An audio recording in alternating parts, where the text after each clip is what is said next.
Okay, Madam Clerk, have we corrected the technical difficulties? We're ready to go. Perfect. Good evening, everyone. I hope everyone had a wonderful Christmas. I want to call the special meeting to order for the Oxnard City Council for Monday, December 30th, 2024. Madam Clerk, may we have a roll call and the posting of the agenda followed by the Pledge of Allegiance and a moment of silence for President Carter. Councilwoman Basua? Here. Mayor MacArthur? Here. Councilmember Perallo? Here. Councilwoman Perez? Here. Councilwoman Rodriguez? Present. Councilman Starr? Here. Mayor Pro Tem Teran? Here. The agenda for this meeting was posted in the kiosk at City Hall, the city administrative offices, and also on the city's website on Tuesday, December 24th, and the amended agenda on Friday, December 27th. Thank you. Mayor Pro Tem, would you lead us on the Pledge of Allegiance? Followed by a moment of silence for President Carter.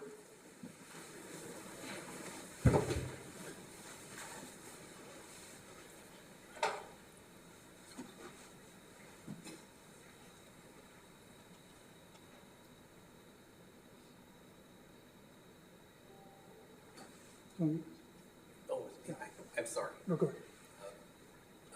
Please repeat after me as we salute our flag. I pledge allegiance to the flag of the United States of America and to the republic for which it stands, one nation, under God, indivisible, with liberty and justice for all. Can we just take a moment of silence for President Carter?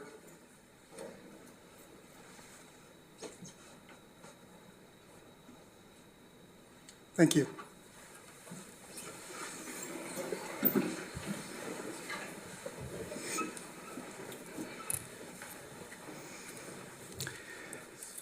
We're going to go to the first item in the agenda. It's item B1. It's a report from our city attorney.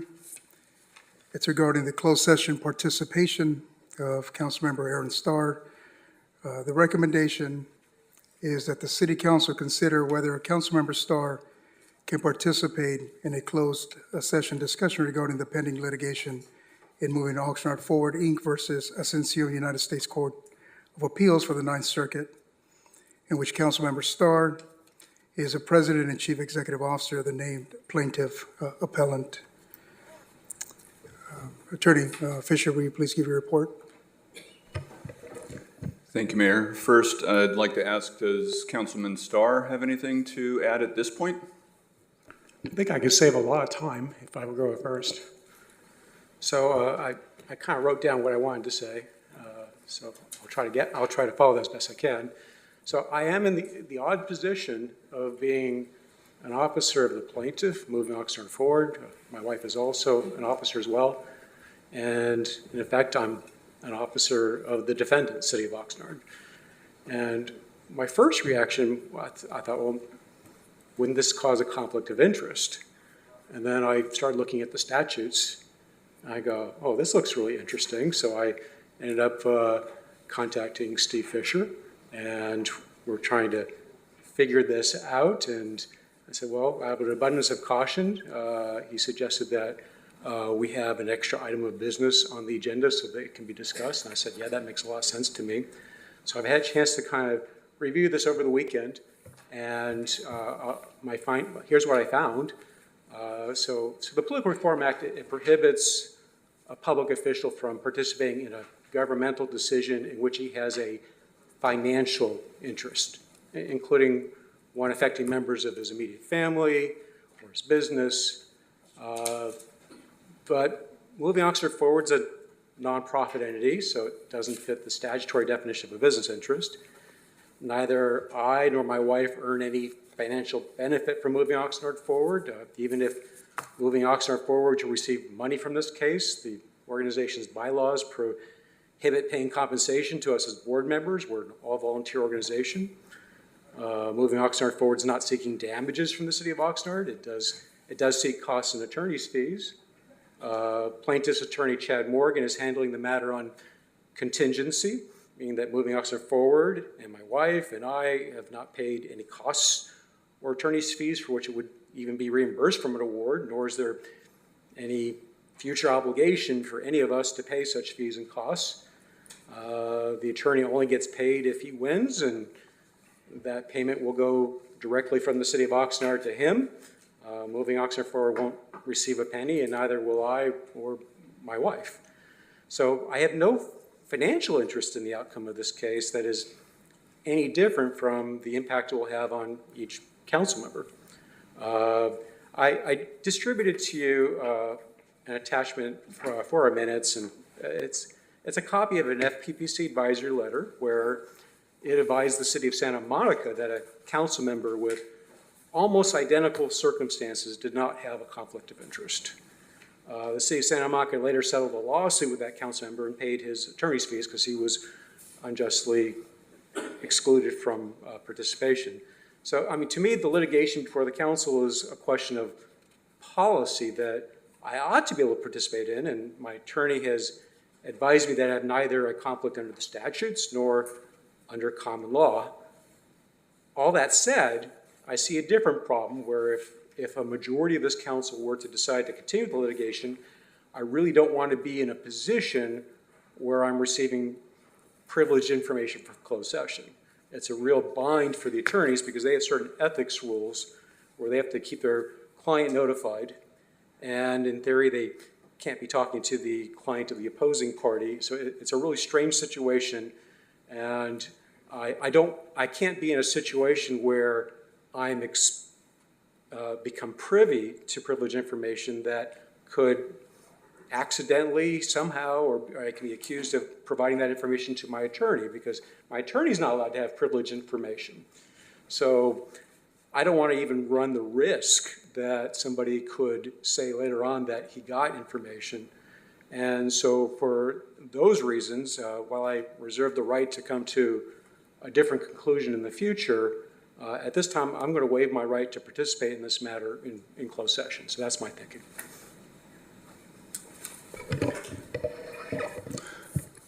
Thank you. So that, with that result, I think the need to have a further discussion of this at this time is it's not necessary to go there. However, since this is a listed agenda item, we are required to take public comment should there be members of the public that wish to speak on this item. And of course, if any other council members wish to speak on this or ask questions, but with Councilman Starr's decision not to participate, that sort of removes the need for further legal analysis.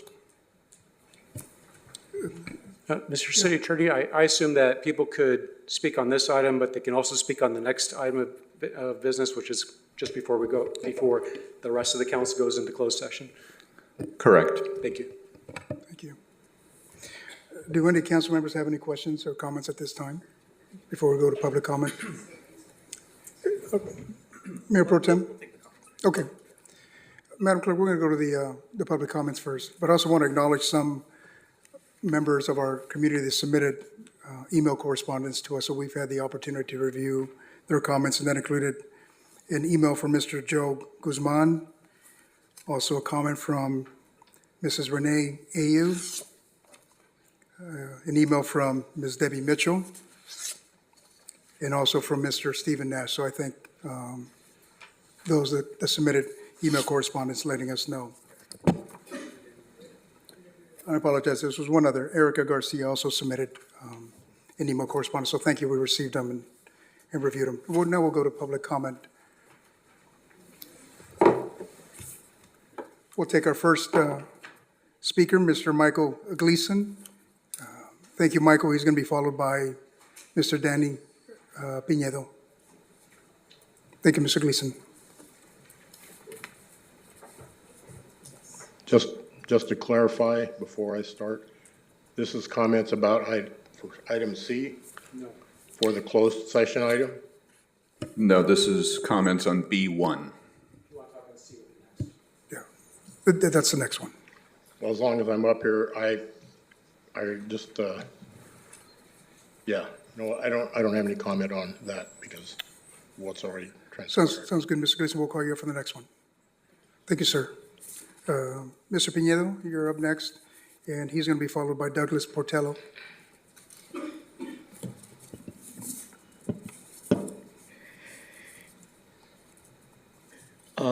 Mayor, council members, Dan Pinedo, resident of the city of Oxnard. So I wrote my comment prior to Mr. Starr, Councilman Starr, making that decision. And I commend you for making that decision. Last meeting, there were items on the consent agenda that presented potential conflicts of interest to two of you. You did the ethical act of recusing yourselves. At this meeting, you have a more serious situation in which one of you has a greater conflict of interest in participating in a closed session item that involves that member directly. It would be an unethical travesty for that council member not to recuse from participating. Worse would be if allowed to participate in the discussion. Farther worse and literally unethical to participate in voting if a call for a vote is made. So I urge you to vote against any of you participating in any closed session item you have a conflict of interest, whether financial or political. And I left that there because there may be future items that you might have a conflict of interest. So, Mr. Starr, Councilman Starr, thank you very much for doing the right thing. It would have been a terrible mark on the city of Oxnard for you to have participated, and worst, for you to have voted on it. It would be, I'll stop right there. So thank you for the opportunity to speak. Thank you, Mr. Pinedo, for coming up here and making your feelings known. Douglas Portello? Thank you. Thank you, Douglas. Good evening, Mr. Mayor, Mayor evening. Pro Tem, council members, staff, and the public. I think it's important for us to kind of step back a minute and take a deep breath, because I know some people have an uncomfortable level of existence on council with a person that's had litigation in the past. So this isn't uncommon. So it's part of our system of government. So we have legislative bodies, we have the judiciary, and we have branches of government that function, hopefully, to serve the interest of the people. And if any member of the public or a part of a legislative body make use of that option when there's a conflict that can't be resolved otherwise, I don't think that that person needs to be vilified. I don't think that person needs to be marginalized or ostracized, or anyone that seems to be friendly with that person. I think that's inappropriate, and I don't think it serves the best interest of the public. So I think it's important, we have a lot of new members on council, that we understand the law. And a lot of us are not lawyers, so we don't have maybe as clear of understanding as lawyers. Sometimes the lawyers don't have the clearest understanding. So when we talk about closed session and why things have to go into closed session and why a person could not be permitted to go into that closed session, usually when we speak of conflict of interest, it's because there's some financial gain that could potentially be involved in their participation, or they're not participating or influencing others. So there's a couple government codes that I think speak to that. There's Government Code 87100, and there's Government Code 1090. So there's a lot of times a conflating of what's appropriate, like there's the Brown Act, there's Robert's Rules of Order, there's other laws on the books that govern the rules for bodies such as yourselves or a legislative body. So I think it's important, particularly for new members of council, to understand that. One of the concerns that I have is that who gets to go into closed sessions? So the Attorney General of California addressed that, and he spoke with an opinion number 21-1102. And I think it would be good that if council members Google that and understand that sharing information with staff at a closed session is, according to the Attorney General, is not permitted, and then certain supportive members of council are also not permitted to go in. And the use of the recusal is also a very important issue, because in my opinion, and I'm not a lawyer, I'm just a person with an opinion, that sometimes the recusal is used for political purposes to show, well, I'm above board, I've recused myself. So it's very important that we use that appropriately. Thank you. Thank you, Mr. Portello. Madam Clerk, do we have any other speakers or anybody on the phone? We have Barbara Macri-Ortiz in person. Apologies, just Ms. Macri-Ortiz. Oh, thank you. Barbara, you're up next. Thank you.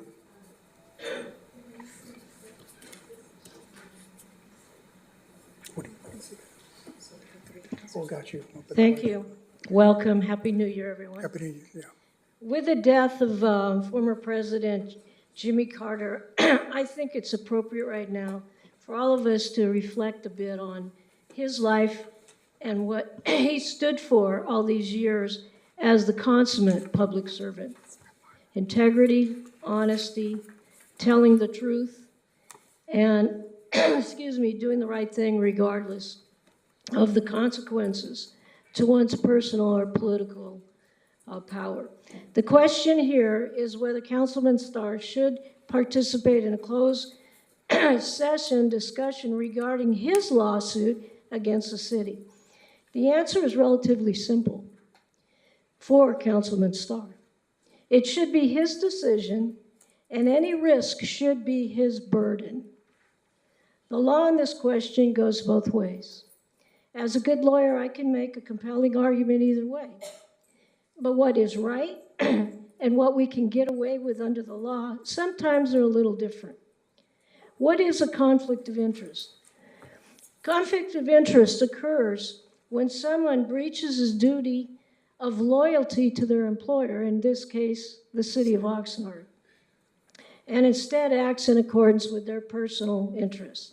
Conflicts of interest involve decision-making around personal interests rather than what's best for the city, or sharing confidential information outside of closed session.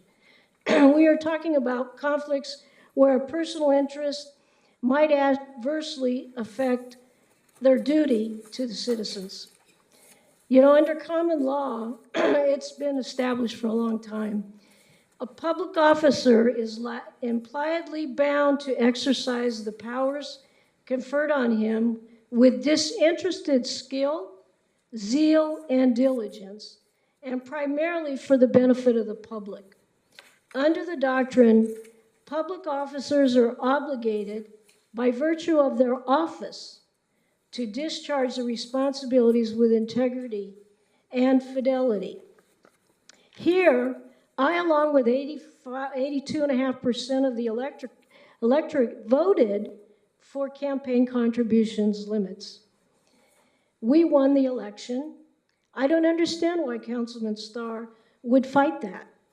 It was a vote of the people. Why did he want to override the vote of the people? What was the good reason? I understand that Mr. Starr spent a lot of time walking precincts and making promises to voters. I didn't hear anyone say that he should get elected to the council in order to be able to determine the outcome of his own lawsuit against the city. You know what? If I could just have just a few minutes, a few seconds more. Go ahead, Mrs. Ortiz. What about revealing confidential information? I think it would be close to impossible for Councilman Starr to not share the details of the council's closed session discussion with his attorney. The decision to recuse I should think be, we're out of time, Ms. Just- Ortiz. three sentences more. The decision to recuse should be Councilman Starr's. He should demonstrate his integrity in two ways. One, recuse himself from the deliberations, and two, propose to settle the case with an offer to waive his attorney's fees. Thank you. Thanks, Barbara. Thanks for your comments. Mayor, we have 4 virtual speakers. We'll start with the first one. Okay. What's the first one's name? So caller with a phone number ending in 6377, please press *6 to unmute and introduce yourself. If you'd like, you have 3 minutes.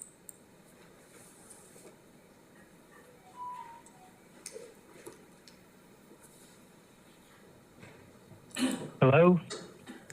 Hi, Yes, hello. please Welcome. start.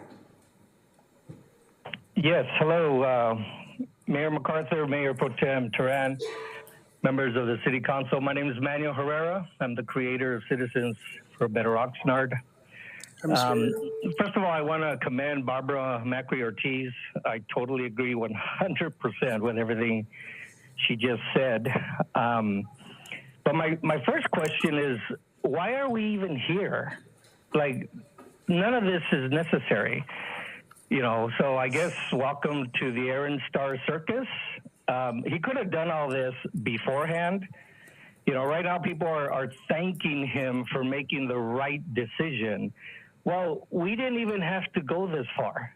He could have just told staff that, look, I recuse myself from any and all future closed door sessions involving my lawsuits. That's the ethical thing to do.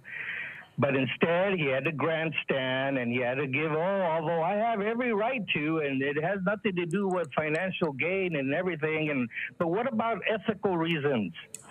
You know, this is what I mean. I try warning everybody about this guy. This is how he operates. It's all about him. It's all about the Aaron Star Circus. He has to grandstand. And even when he makes the so-called right decision, you know, he has to make it a big old grand, you know, show about it. Let's not forget that when he ran for office, he ran under the platform that he wanted to save the citizens of Oxnard their money. He wanted to, you know, he's an expert financial expert, and so he wanted to run for office to save the taxpayer money. Yet, look, again, all of this could have been avoided. He could have done this from the beginning, but instead he waited and you know, he wanted to make a big spectacular show. Hey, everybody, look what I'm doing. I'm doing the right thing for you guys. But in reality, this is all about him. It always has been. It always will be. He might fool some of you, but he doesn't fool all of us, least of all me. So did he do the right thing? Well, yeah, but I think he was forced to, because he knew that he's now being held accountable for every decision he makes. So, Aaron Star, you're not fooling anybody, man. You're not fooling anybody, and we're watching you. Thank you. Thanks, Mr. Herrera. We'll go to the next speaker. Go ahead.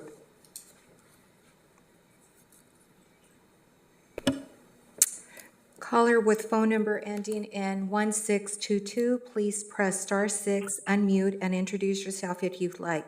You have 3 minutes. Please start. Hi, this is Larry Barberine. Happy Christmas time, happy Hanukkah, happy New Year to everybody. I want to take this time and thank the police for hosting the Chabad for the Hanukkah at 4 o'clock tomorrow, by the way. This is a good opportunity to say as we end this year going to a new one that I think I joined others who are praying from a book of ancient wisdom that we have a quiet and peaceful life here in the city and on the council, godliness and honesty and virtue. And as a political science matter, this has been really interesting opening meetings of the new council. And it's particularly interesting with the bête noire of the staff and what we just heard in the audience and other places, Councilman Starr. And I say it as someone who's approved some things that he's done and disagree with other things. But, you know, to say it's all negative is not right. And what others might say is all positive, I don't think is right either. The one thing I want to ask, a couple things I want to ask, is I looked up the district court decision on this, and it looked like it was March 2023. When will this be heard apparently in the Pasadena Ninth Circuit Court of Appeals? And another thing I want to mention, too, is that I don't know if this probably will not get to the Supreme Court, but the Ninth Circuit historically is the most reversed by the Supremes, the most reversed circuit court in the land. So I wouldn't get too hyped up if whoever wins this in the Ninth Circuit, in case it would go to the Supreme Court. And I think let's just see what Councilman Starr and the other members of the council do, not just what they say, which is important, but also what they do, how they vote. It can't just go by, oh, he's a great guy or he's a bad guy. Let's see how they vote. That's a huge part of this, because there's great people I'd like to have lunch with, but I wouldn't necessarily vote for them. And other people I may not like as much personality-wise, but they would vote the way that I like, And I think we should look at that. And I believe Councilman Starr, I think one of the lawsuits did make it so that the city would no longer take money from the enterprise funds and put it into the general fund. I think that was one of the ones that he backed. But there's some campaign flyers in the past I didn't like from him. Thank you for your comments. I think we're out of time. Thank you for your comments. We'll go to the next speaker. Caller with phone number ending in 2382, please press *6, unmute, and introduce yourself if you'd like. You have 3 minutes starting now. Hi, this is Debbie Mitchell. Just from what I've heard, I'm calling in addition to the comments that I sent in. I'd like to start with thanking Aaron Starr for recusing himself. However, he followed up with "at this time."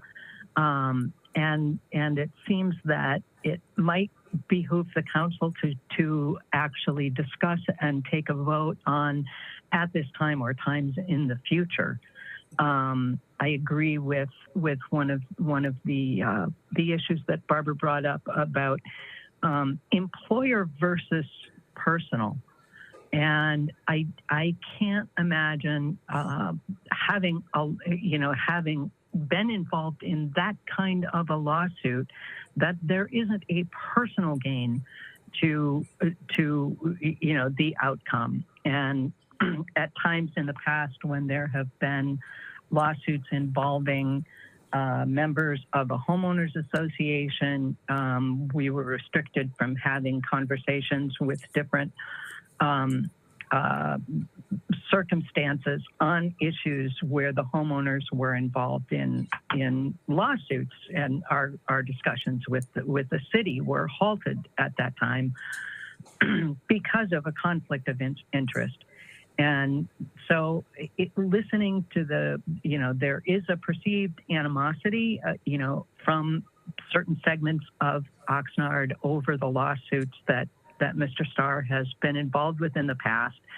There are others who support those lawsuits, and that's not the point. But I believe bridging the gap and pulling Oxnard together as far as trust, integrity, and really for the point of Oxnard, the position on the council is in favor of what is best for the city of Oxnard, and I can't imagine a person not being conflicted in their opinions in that setting, and not holding their personal feelings outside of the city of Oxnard. So I would prefer there to be discussion and a vote on whether or not the city council at this time without the emotions involved of what might come up in the future, to make a decision as to whether or not a city council person should recuse themselves if they are a party or a participant in a lawsuit that's to be discussed in closed session.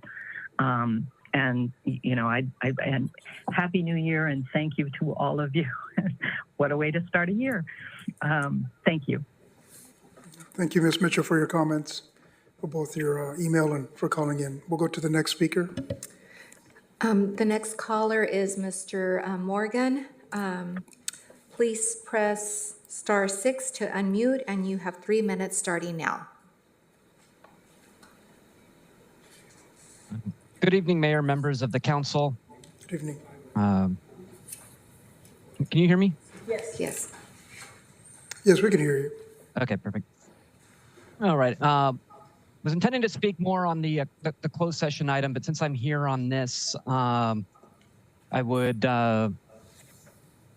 comment that my opinion on the conflict of interest and some background out of Santa Monica, where in a very similar situation, the president of a nonprofit organization seeking to impose districts in the city was involved in litigation and then got elected to the city council. The city council excluded him from the closed session. He sued and won because he did not have a financial interest. There's a policy issue here. And everybody has their own opinions about what is in the best interest of the city, and that is just an opinion. Each council member has an equal voice on what that actually is. And so in my view, especially on the ultimate question of pursuing a defense of the litigation, every single council member has the same voice on this topic without any conflict because it is a policy question. And I don't know that I have decided what the correct answer is on the communications. That presents a challenge for all of us attorneys to resolve. And if I didn't identify myself at the beginning for everybody, I'm the attorney that represents moving Oxnard forward in this case. So I guess I don't really want to communicate an opinion on the ultimate question here because Mr. Starr has already made a decision on that, except to kind of separate out what is the council's litigation strategy going to be if it continues with the case is a different point of discussion from whether the council should. And that is a policy question on which there is no conflict of interest because it's not a business decision, it's a political question, and there is no such thing as a political conflict of interest, even if one person may see it, even if multiple people may see the issue differently. With that, I'll reserve further comment on the substance of the case for the next agenda item.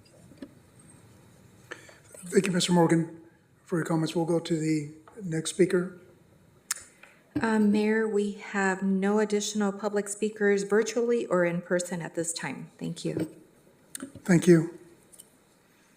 If there are no additional speakers, what is the pleasure of City Council? Any members, any comments? Anybody? Mayor Pro Tem? Thank you, Mayor. Thank you to all the speakers for taking the time to be here on December 30th at the afternoon. And I, just off the top of my head, I count 1, 2, 3, 4, 5, formerly 6, 7, up to around 8 folks who I believe are residents of District 3 who are here. So I especially thank you for coming out. I just want to just reflect on and reiterate some of the statements and the points that were made. What we have going here should be fairly straightforward. If there's a financial conflict of interest, there's a requirement for a recusal. If there are other questions around potential conflicts, that's something more to reflect on for each individual council member. And the way I see it is in cases like this, or ones that will be similar in the future, from the point of view of the public and serving the public who have elected each of us to be up here, even the appearance of a conflict or impropriety is something that needs to be heavily weighed by each individual council member if they have a potential conflict. In the case that was brought up from the previous meeting where Councilwoman Basula and I had our own individual respective conflicts for which we had to recuse ourselves from consent items, those are clear. And even in my case, there's not even a direct financial conflict, but rather a remote interest, which is an actual definition from the FPPC. But even in those cases, even though you can draw a line of that funding and how it would never come to me, out of an abundance of caution and to keep this entire body on the up and up on what we're doing here and to avoid any future issues that may come up from that, it makes more sense to recuse myself now in things to avoid this body being conflicted later if something were to come up. That being said, even the appearance of conflict or impropriety, regardless of what statute says, is what needs to be considered as well. And Ms. Mitchell brought up something that I had made a note to myself on as well, that it sounds like Councilmember Starr is recusing himself from this particular item, but I make note that we have a number of pending litigation items with moving Oxnard forward that are still forthcoming. And so I'm not sure if we're going to be doing this every single time, or if he's making a more blanketed statement tonight to say that when it comes up, he's making the extra cautionary step to recuse himself from each of those. That's up to him. But I did review the Santa Monica stuff too, and if it came down to a vote, I have to say that my folks didn't elect me to be in this seat to tell all of you what to do and what not to do or what's right. You should know what's right and what's wrong, and that's up to you to be able to do that in the best interest of those who voted for us to represent the city of Oxnard. So those are my comments, Mayor. Thank you. Thank you, Mayor Pro Tem. Is there any other comments from any of the members of council? Yes, I just wanted to make one comment, just for the public's awareness. As elected officials, we are required to take an ethics training, and as a part of AB 1234, which highlights a lot of what ethics are as elected officials and really the importance of serving the people. Thank you. Thank you. Yes, sir. And just for the public, that ethics training for the new council members has not taken place yet, correct? Yes. And maybe the city attorney or city manager can tell us when that's expected. Are there any other comments? If you'd like me to respond to that, Mayor, Councilmember Perello, the training can be taken at any time online. It's available for free through the FPPC's website. However, there is a League of California Cities conference coming up in January for newly elected council members and mayors to kind of get a boot camp approach to service as a council member. And that includes AB 1234 training. Thank you. Any other comments, any other input from any council members? No? Absolutely, Mayor Pro Tem. Go ahead. Thank you. I wanted to see if anyone else had something to say. One thing I left out that I did make note of also, and I've had this conversation with a number of members of the public, when there are very loose comments thrown out around council members being in the pockets of developers or backroom deals with business owners or other residents, you can Google council member sentenced and find what comes up, such as a 3.5-year prison sentence for a former LA City Council member, an 11-year sentence for a former LA City Council member, facing 5 years for a city council member, all because of things where they financially benefited or somebody close to them financially benefited or benefited in some way. And there are very serious consequences. Mr. Bartello brought up Government Code 1090, which is a very important code that I hope folks will go and review, because the repercussions for failing to recuse oneself or acting on something that shouldn't have been acted on, or if you benefit in some way, they are severe consequences, certainly to that individual, but also to the legislative body and the organization they represent. And so just know that those are out there, and I take them very seriously, as I would imagine all of the folks up here. So I encourage folks to look that up. There are literal cases from this year, previous year, and recent history about what happens when elected officials do act impropriety. Thank you. Thank you, Mayor Pro Tem. Before we conclude, I don't think we need to, there's been no motion. It doesn't seem like we need to take a vote on anything. If I can just opine by myself, my own thoughts on this, I think, to me, it's plainly obvious that this is very, it's a conflict to me. Certainly, there's no monetary gain, but it's just simply, I think Ms. Barbara Ortiz said it perfectly. We just need to be very conscientious of what we do, the decisions we make, and I think it becomes a moot point. Councilmember Starr has elected to not participate on this with closed session. I did, just like the caller mentioned, he preserved the right.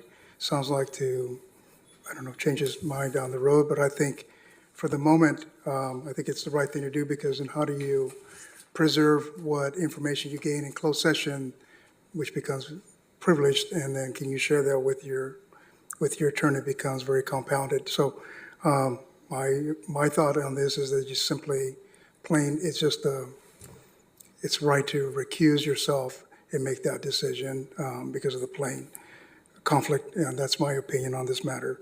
But we're not taking this to a vote. It doesn't seem that way. So if there are no other comments by anyone else, we'll go to the next item on the agenda. The next item on the agenda is the public comments on closed session items.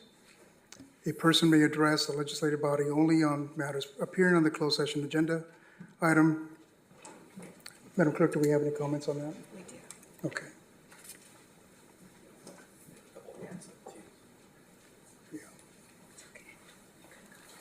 Okay, we'll go to the first speaker, Douglas Portello.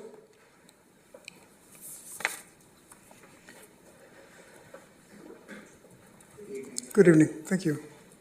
I think there's been a lot of talk and opinion about Mr. Starr, and I think what people need to understand is that when Aaron began looking into what the city was doing, and I began doing that after I retired when I noticed the landscaping was so bad and the fireworks were out of control, I started doing that myself because I love Oxnard.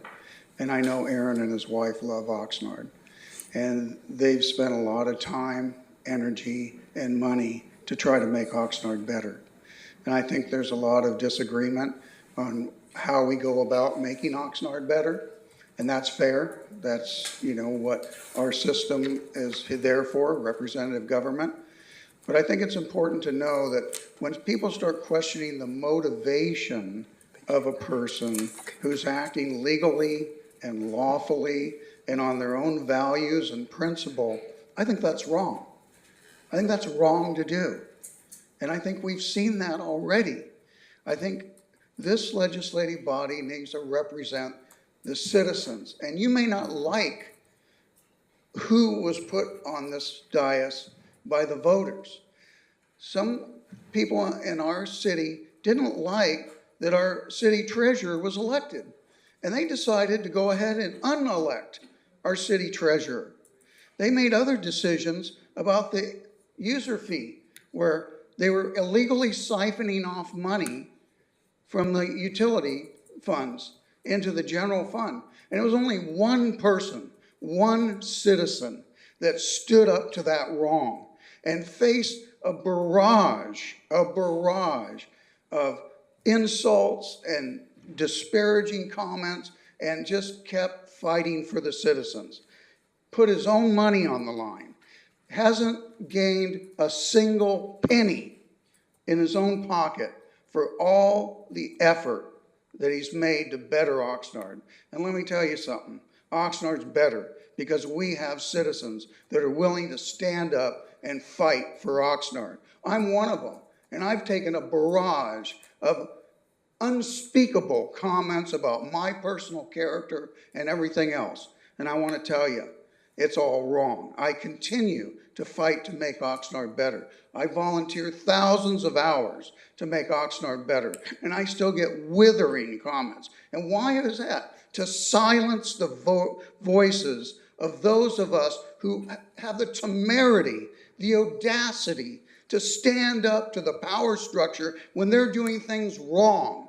And there's plenty of wrong to look at, let me tell you. Plenty of wrong. And we've got to look at the context of what's gone on in Oxnard and just take that into consideration. Thank you. Thank you for your comments. Alicia Purcell, and she's followed by Michael Gleason.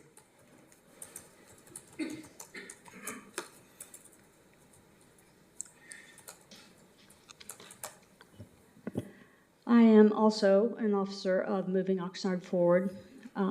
This lawsuit was unfortunately necessary to defend Aaron's rights against an illegal pattern of behavior by the prior city council, using taxpayer funds, launching personal attacks, and depriving him of constitutional rights. Some of you are new, may not be aware of some of the details. I can only cover so much now, but under the previous council, taxpayer resources were used to attack us over and over.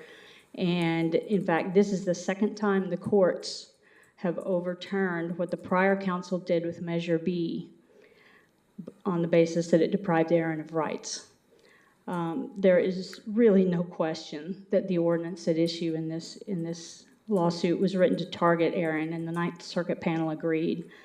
The 2 pages attached to the opinion are not the only evidence.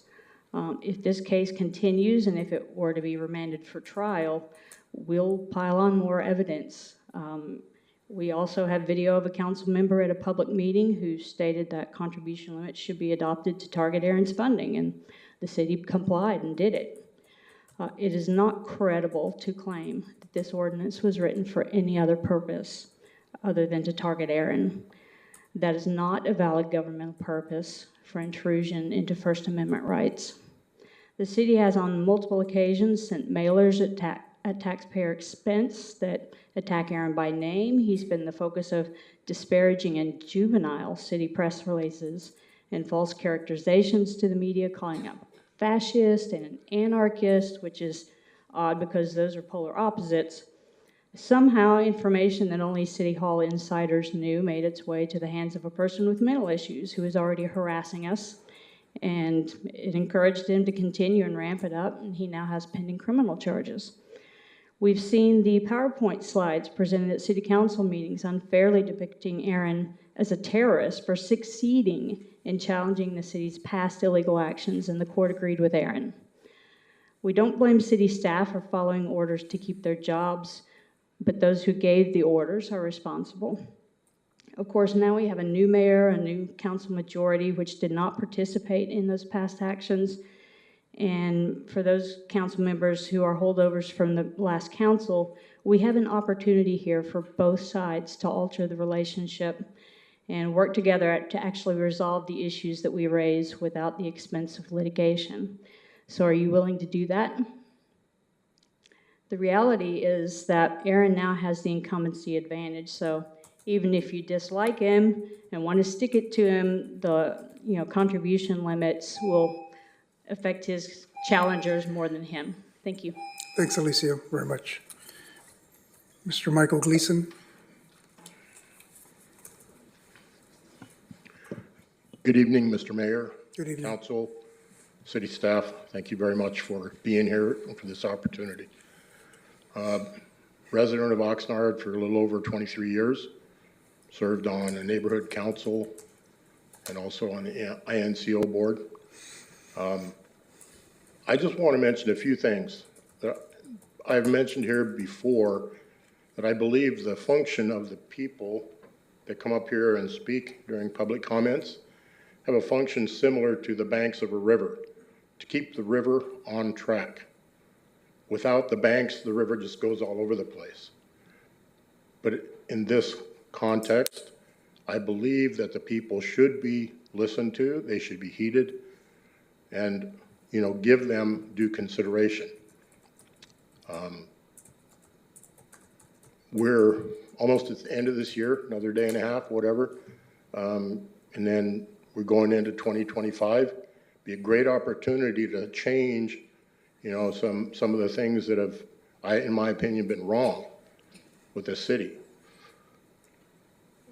When people try to give feedback to the city, if the city doesn't like it, often they're demonized.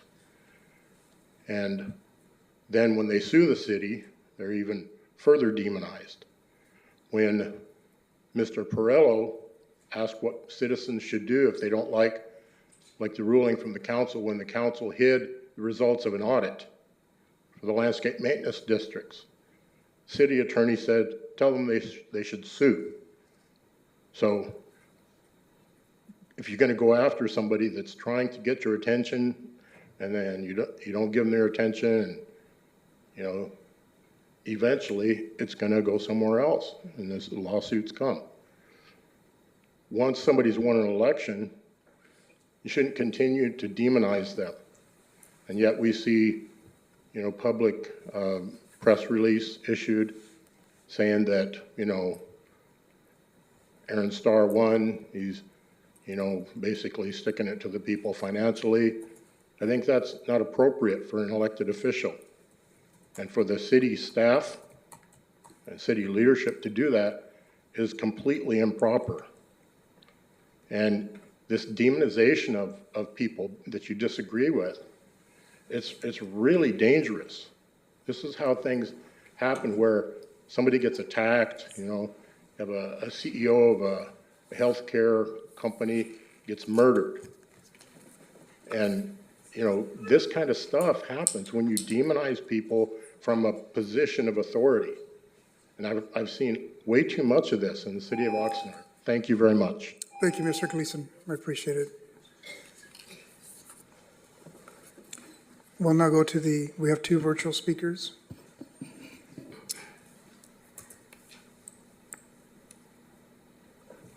Okay, okay, caller, Mr. Morgan, if you could press *6 to unmute, and you have 3 minutes starting now. Perfect. Thank you, Madam Clerk. Good evening again, Mayor, members of the council. Mentioned before, I'm Chad Morgan. I'm the attorney representing Moving Oxnard Forward in the lawsuit challenging the validity of Measure B's contribution limits. I've been working on legal matters involving Moving Oxnard Forward in the city since the 2016 case where the city sued Aaron Starr to invalidate Measure M, the measure that repealed the city's sewer fee increase. If I remember correctly, we learned that the attempt to recall several council members qualified for the ballot while we were in the middle of trial in that case. We all know that the recall was unsuccessful and that there's been a fair amount of litigation involving the city and Moving Oxnard Forward and or Aaron Starr since then. Most of the litigation has been successful, by the way. But that background is kind of what set the stage for Measure B, which the Ninth Circuit Court of Appeals seemed to see as a retaliatory attempt to limit Aaron Starr's ability to raise and spend money on Oxnard campaigns. Now, you're in a unique situation now that Mr. Starr is also a member of the City Council. But because Councilmember Perello is the only member who also served at this time all of this started, the rest of you and perhaps Mr. Perello are in a position to look more towards the future than the past. Now, on a personal note, I've always believed that contribution limits in any amount violate the First Amendment and think that the United States Supreme Court should reverse its 1976 Buckley v. Vallejo opinion that allowed limits in the first place.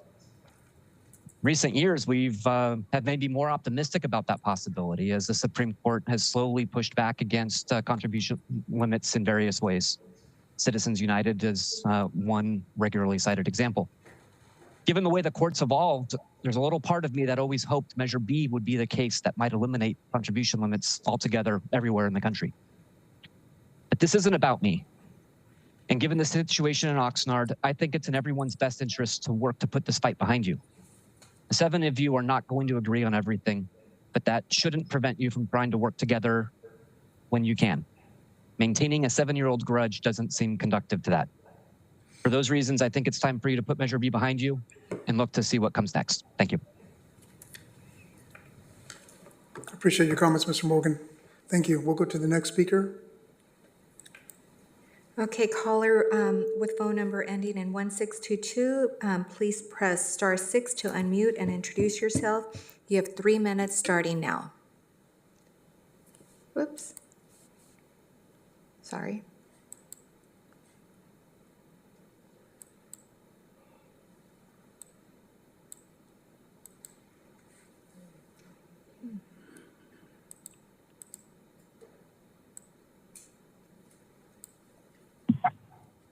there must have been a mistake. I did not press for this item. Larry Barberine here. I already spoke on the other. I did not want to speak on this item at all. Thank you. Thank you, though. Apologies. No problem. No problem, Clerk Lopez. Thank you. And then Mayor, I'll double check to see if Debbie Mitchell wants to speak on this item again. Ms. Mitchell, this is item number. Hi, no, I wasn't intending to. Okay, thank you. Mhm. And then Mayor, I'll double check if Debbie Mitchell wants to speak on this item again. Okay, Mayor, that concludes all of our speakers virtually or in person. Thank you. If there are no further speakers, City Council will now recess to closed session, and following the closed session item being discussed, come out of closed session to make any announcements if necessary. So we will recess. Thank you. And just to identify for the record, the matter being discussed is the case of moving Oxnard forward versus Ascension pursuant to Government Code Section 54956.9 subdivision D1. Thank you.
Hello, everyone. The City Council has just emerged from closed session, and it's now, what time is it now? 6:39.